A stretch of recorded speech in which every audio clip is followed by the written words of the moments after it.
Hey YouTube, Slingblade98 here. I'm going to be doing a Survivor Series preview video. Give my predictions on the matches and my thoughts on the pay-per-views, quality and hindsight. And overall, I think that WWE is not really ameliorating the quality of Survivor Series from year to year. It's actually quite retrogressive. It's been much better in past years. The one thing that you would think when you first heard of it that this would have over the past years is it actually has more than one or two Survivor Series tag team matches. Like if I look at 2007, it only had one Survivor Series tag team match. This year has three, but there's a problem with this. These teams have nothing to do with each other. It's basically thrown together. These guys have no correlation to each other whatsoever. If you think of classic, years like 2001 when they had the Alliance versus Team WWF, it made sense because those guys were coming together and converging for a common goal. But these guys are basically just thrown together. They have nothing to do with each other. It's basically the consolidation of one main event or upper mid-card feud and three or four mid-card ones, and you're having heels with heels versus faces with faces. It just doesn't make a whole lot of sense. Some of these guys, they just don't belong together, and it just seems kind of, thrown together, as I said. Though, let's just get on to the matches. I'll let this pay-per-view's idiocies explain themselves, and I'll just try to aid it in doing so. Team Raw versus Team SmackDown. This is a Divas match, by the way, in a 5-on-5 elimination tag team match. I'm going to go with the Raw Divas to win because the only solid heel they have on there is Beth Phoenix, and SmackDown has, I think Michelle McCool might be in the process of turning heel, but definitely Victoria, Maryse, and Natalya. And the reason I'm even mentioning who has the more heels is because in WWE Diva territory, pretty much the WWE heel divas always job. If you look at poor Victoria, who's more talented than half the people she loses to, half plus, she always loses week in and week out. So does Maryse and Natalya, pretty much, to wrestlers like Michelle McCool and Maria. And judging by the fact that SmackDown has many more heels on their team than Team Raw, I'm going to go with Raw for the win on this because personally, I think Raw has somewhat better divas with the exception of a couple anyways. So Team Raw for that match.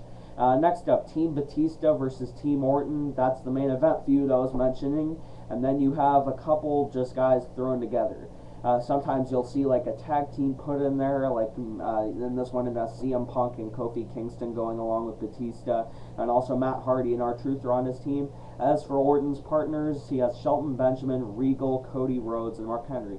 It's not that these talents are bad, it's just, really it's kind of random assortment. It's like one of those bingo ball mixers that you'll see at those senior centers and stuff. It's like like the lotto ball machine. It's just like a bunch of random guys shot out and put into a match together, like random numbers put together. That's what I think of this as. If Batista's team does win, which I think is probable, you're probably going to see Kofi Kingston and R-Truth get eliminated first. Because in WWE's mind, they're kind of, lower tier talent compared to Batista and CM Punk and Matt Hardy, which I don't necessarily agree with, but if they do win, they're probably going to get eliminated first. Then you'll probably see Matt Hardy isolated for a while. Then, maybe the heels will pull some tactic, and then Matt Hardy will almost get pinned. Then they'll come in and break it up. Then they'll have the big brawl. CM Punk will probably do a drop kick. You'll probably see a spine buster and a Batista bomb, and then you'll see maybe 5 or 6 more minutes before Orton's team is completely annihilated. So that's my predictions for that, though it is also somewhat less feasible but also plausible that Team Orton could win. That would probably see Cody Rhodes or Regal or Benjamin, one of those guys, getting eliminated first. Probably see Mark Henry doing a lot of clotheslines if they do dominate that one. And then you'll see probably Orton do some heel tactic, either get their team disqualified or, just slowly wear them down and stuff, which I wouldn't like to see. Next up, after that one, so I'm probably going to go Team Batista to win that one, by the way. I'm going to go on to Team Michaels versus Team JBL now. Actually, pretty good talent in this match. The Great Khali's okay, not in the ring by any stretch of the imagination. I do not mean that. But it's Shawn Michaels, very great talent. Rey Mysterio, great talent. Crime Time, great talent.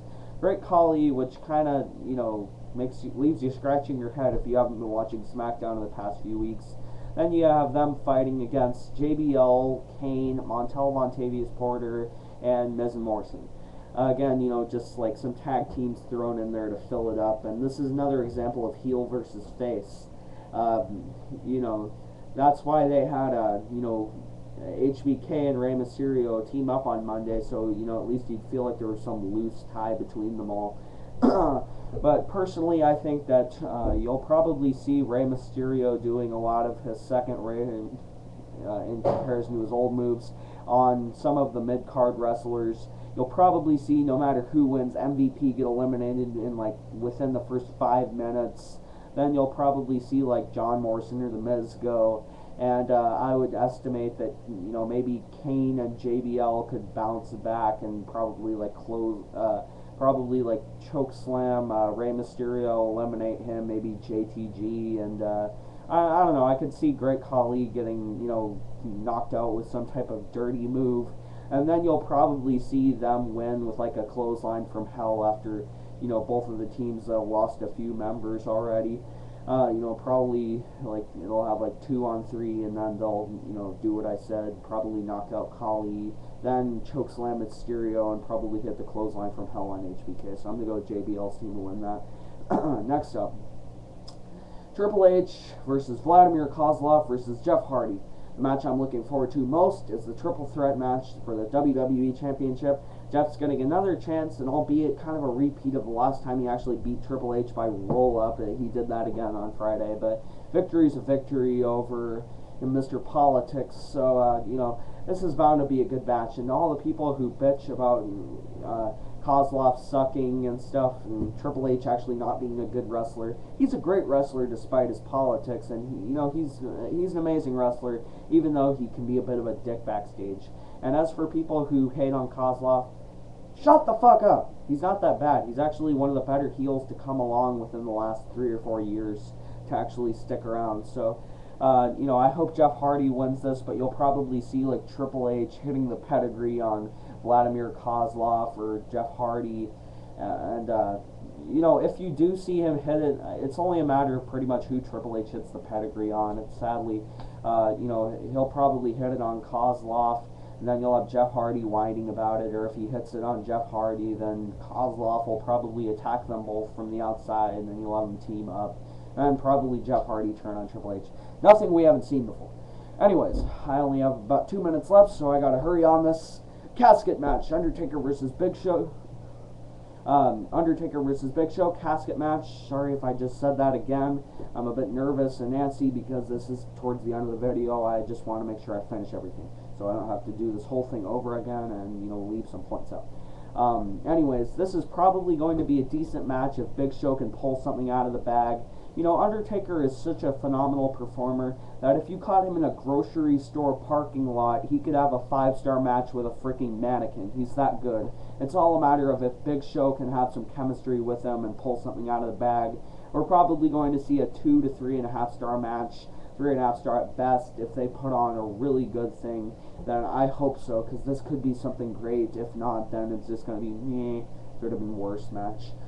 So I'm going to go with Undertaker to win that one. That or someone from La Familia will help Big Show. Next up, Chris Jericho versus Cena. Going to go really, really fast on this one.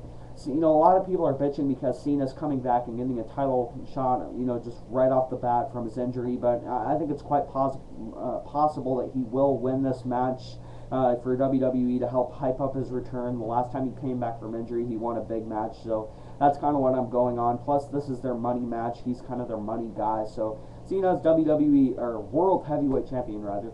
I could totally see that, but I could also see Jericho kind of, wiggling his way out with the belt. Overall, this is kind of a weak card. I'll give some more thoughts on this in detail on my page.